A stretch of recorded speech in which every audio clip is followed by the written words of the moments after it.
As Karen had said, we have quite a few topics and some really, important things to cover today. So jumping right into veterans and a little bit about me.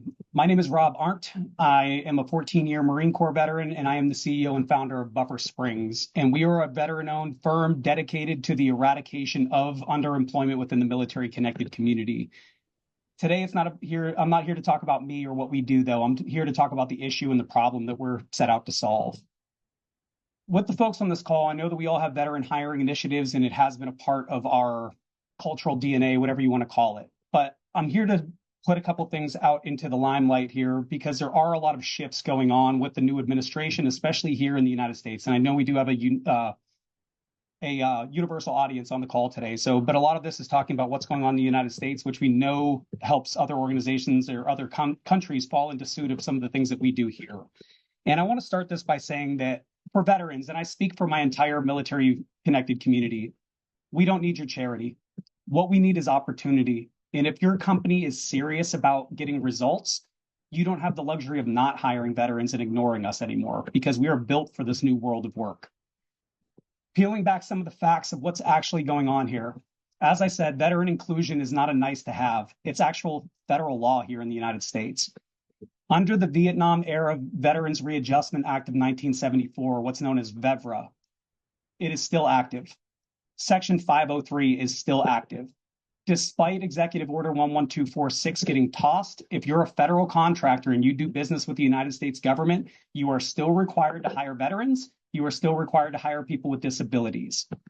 There are benchmarks set forth for this. So looking at the benchmarks, if you're a federal contractor, 5.2% of your workforce should be military veterans.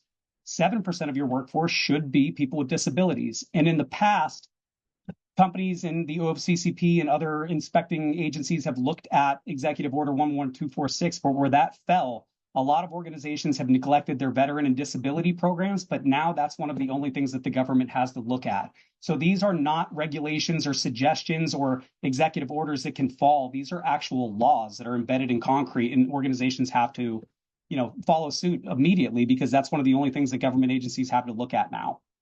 But looking at it outside of compliance, we don't hire for compliance, we don't hire for compassion, we don't hire for patriotism or any of these reasons. We hire individuals because they're a skill set fit and they're ready and willing and able to do the jobs we have at our organization.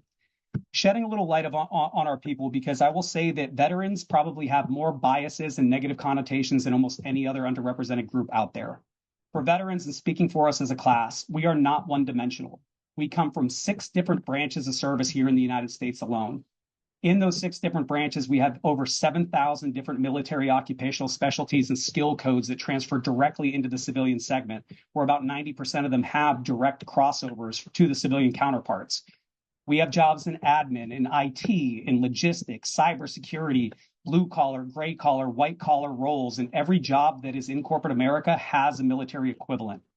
A lot of times employers don't know how to find us, or the fact that I'm sure the majority of companies on this call, we all ship things and move things along and are looking at CDL drivers. You're never going to find the driver in a military database because we're called motor transport operators. So there's certain nuances and translations that aren't happening, but realize that veterans aren't an anomaly. They're built for this new world of work. We have the skills, the leadership, the discipline, and the attributes that go along with what every company needs.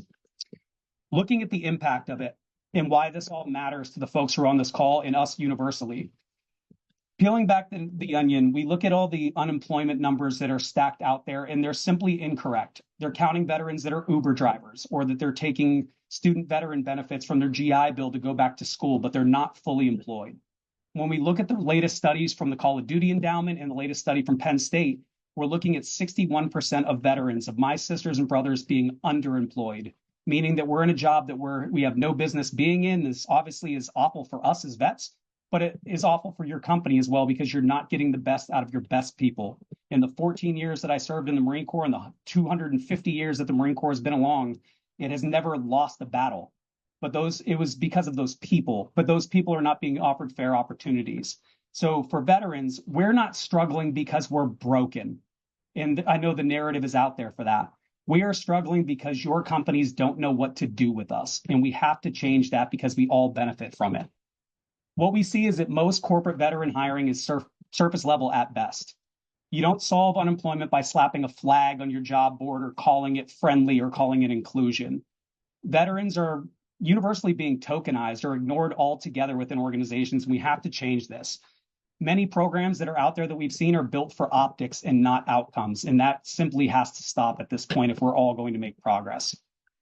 Right now, as companies are ditching their DEI efforts, it's ugly, but now that the administration is letting people do it, some of these companies are showing their ugly faces, and your people are seeing that. And in all of this, as Karen showed with some of the headlines and things that are out there, veterans are getting swept up in with the tide of all the things that are going on. But you don't get a pass on veterans. DEI is under attack, and we all know that, and the work that a lot of us have done in this space have taken steps back or is in complete disarray. But for veterans, there's still a law. You have to hire us, and if you have to hire us, you might as well do it well. So when the OFCCP or whatever governing body ends up taking that comes knocking, the only inspectable populations that you have right now are veterans and people with disabilities. And again, those benchmarks are set. So this is something that companies have to adhere to now where they haven't really paid much attention to it in the past. So if the room in your veteran corner of your house is dusty in your DEI program, it's going to get exposed. And now's the time to take action on doing it, and not for compliance, but because veterans are some of the best people that you're ever going to hire if you do it well. So looking at the actions that we take next, and what do we do about this for the folks who are on the call and taking the time to actually march and make impact today? What we do here at Buffer Springs is we are almost home inspectors when it comes to veteran programs.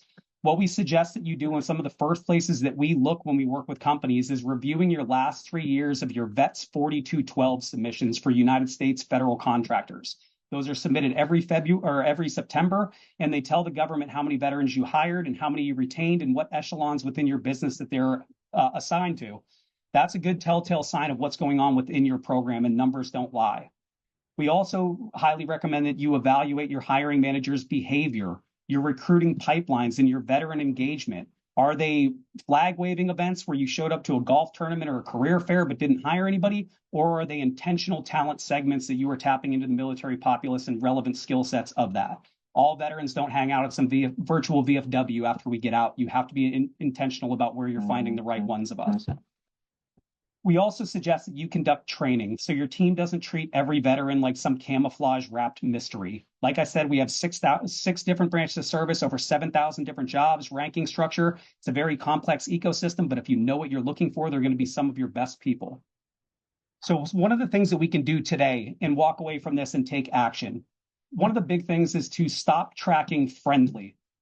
We see friendly, veteran friendly, LGBTQ friendly. It doesn't mean anything. We can't measure any metrics in that. Your friendliness isn't measured on that you had a 6-inch smile and somebody else had a 7-inch smile and you're more friendly than them. It doesn't mean anything. Please stop throwing out the friendly, the friendly brand on things. It's not fooling anyone. What we should start looking at is retention numbers, our time to productivity, our veteran engagement scores, and our referral rates. If you're not getting enough veterans, it's because veterans know and more importantly trust other vets. We're not going to tell our sisters and brothers to work there if you're not taking care of us. The other thing that you have to ask yourself is, are you just smiling in the lobby, or are you actually keeping us for a year or 5 years? Or were you finding where to reverse engineer that and find good military talent from folks that you already have? The other suggestion that we have is that you translate, don't tolerate. Learn how military experience maps to your specific roles. You cannot hire all veterans. You can't hire all people with disabilities. You can't hire all people of color. We have to hire for compatibility, not for comfort or compliance. And don't just look for the perfect resumes out there. I'll be the first to tell you that my people's resumes are terrible because we're leaving a transition course that didn't teach us how to do that. And it's a tough time for us to translate our military skill sets into the civilian world because we haven't been in the civilian world, just like you haven't been in the military world. We have to look for potential and trainability. If you have the opportunity to hire for character and train for skill, you will never find a better person than a veteran. I will put my money on that to your organization. But stop looking at the optics and the patriotic reasons. Hire these people because of what they bring to the table. Also audit your assumptions. Who owns veteran hiring at your organization? If the answer is no one, or you can't assign a specific name to it, then no one's doing it. And assume that that's it. It's not by committee. Someone has to own this program. Also, you can't wait on your vendors. There's over 47,000 people here in the United States that play in the military ecosystem, and the majority of them are going to have a golf tournament, a job fair, something else, and you're still looking for results the other 364 days of the year. So don't wait for a vendor. Fix what you can now. The answers are inside. Get your people together. Update your job descriptions. Educate your recruiters. Get serious about self-identification tracking and making it worthwhile for veterans, not just fill this out so the government has your info. They have our info. Give it to us where we can have upskilling tracks or leadership tracks into there and make it worth it. To close this out, veterans, as I've said, are built for this new world of work. Our people are resilient, adaptable, purpose-driven, and mission-driven. And if you're going to be held accountable anyway and you have to hire veterans, you might as well do it well. And if you're ready to stop just hugging heroes and start actually hiring, reach out to us. My email is rob@buffersprings.com. We're available on LinkedIn. We want everyone to get better at doing this, even if it's not through us as an actual client. But we all owe it to each other. Our veterans deserve this after serving and defending our nation, but they also have a lot of skills and attributes that can take your organization forward. This country was built by veterans. Let's give them the opportunity to do that again. So I'll pass the torch back over to Karen or whoever's going to be moderating from here, but really appreciate that. And as you can tell, we have a very no BS approach about this, and we want everybody to get better at this and stop waving flags and hugging people and start making impact. So thank you so much. True. Let me go to Rob. Rob, one of the things you talked about was Executive Order 11246. Could you say what that is? Because I know we have a global audience here, and so there are people dialing in from outside the US. Yes. And so talk to what that is. Absolutely. So to make a long story short, here in the United States, if you do business with the United States government, that's great. You have a client. If they don't pay their bills, you know where they live. There's a big White House in the middle of DC. Great to have a paying client. On the flip side of that, the government asks for some things in return. And one of those things is that you have to hire veterans, you have to hire people with disabilities, and those are still laws that are in place. Before that, Executive Order 11246 is what covered all DEI programs, diversity, equity, inclusion programs, women's hiring, everything else that wasn't veteran or person with disability. Since the rescission of that order, a lot of companies have taken upon themselves to say, this isn't inspectable anymore. And even though we cared about veterans or whoever else on our website, we're going to rip this all down because we're allowed to. It's disgusting. It's ugly. We all see that. You're not fooling anyone. We also see it as veterans where if you're dismantling your other DEI programs, you're doing bad things to your people. That applies to us as well, that we're your people or your potential people. So even though I may not be LGBTQ represented myself, these are my friends, these are my coworkers, these are my people that I'm seeing how you treat, and that makes my decision of where I'm going to work or where I'm not going to work. So with Executive Order 11246, that was kind of ripping out the heart of diversity programs, or at least the teeth that made it inspectable. For our organizations, though, we have more that we answer to than government agencies. We answer to our people. Your company, it doesn't matter how, if you're Fortune 50 or what product you sell or whatever, organizations can only be as strong as their people allow them to be. And if you're weakening things with your people and taking opportunities away from your people, your organization is going to suffer. And that's real.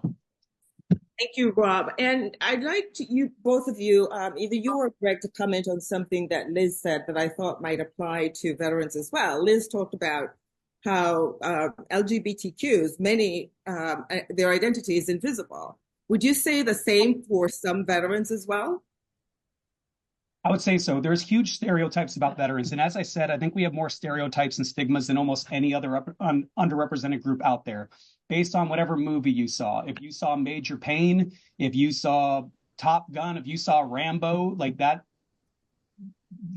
caters how you see our people. But I've been doing this work for 25 years. I have never met the same veteran twice. If you paint us all with the same camouflage brush, you're going to miss out on the unique nuances and individual professionalism and skills that we bring to the table. Look at these as individuals. We all have different backgrounds. We all didn't serve in the same capacity. We're not all going in the same direction when we get out. You need to understand what your organization needs, and there are people that are produced in that need in the military. You just need to know where to find them. So we have to be intentional. Stop hiring for patriotism or pity or some charitable thing. We don't hire for charity. We don't go out there and hire because we're America. We're not that country anymore, as much as we pretend to be that. Hire people because they fit into your organization. They're going to take you forward. And that's the last thing I'll say on that. Thanks, Rob. Julia, the top question from the attendees. Yeah, a lot of folks reiterated what Rob said. So some of the things that people said are employment, underemployment, having the teeth to support veterans. So some of these organizations, they can't have the support from the federal government to actually enact anything that they want to be able to because they don't have what they need to be able to do that. Another person said not being treated as an entry level, unexperienced candidate. And then another said veterans losing much needed veteran benefits, especially healthcare and housing. So a lot of these concerns are under the umbrella of what's been shared.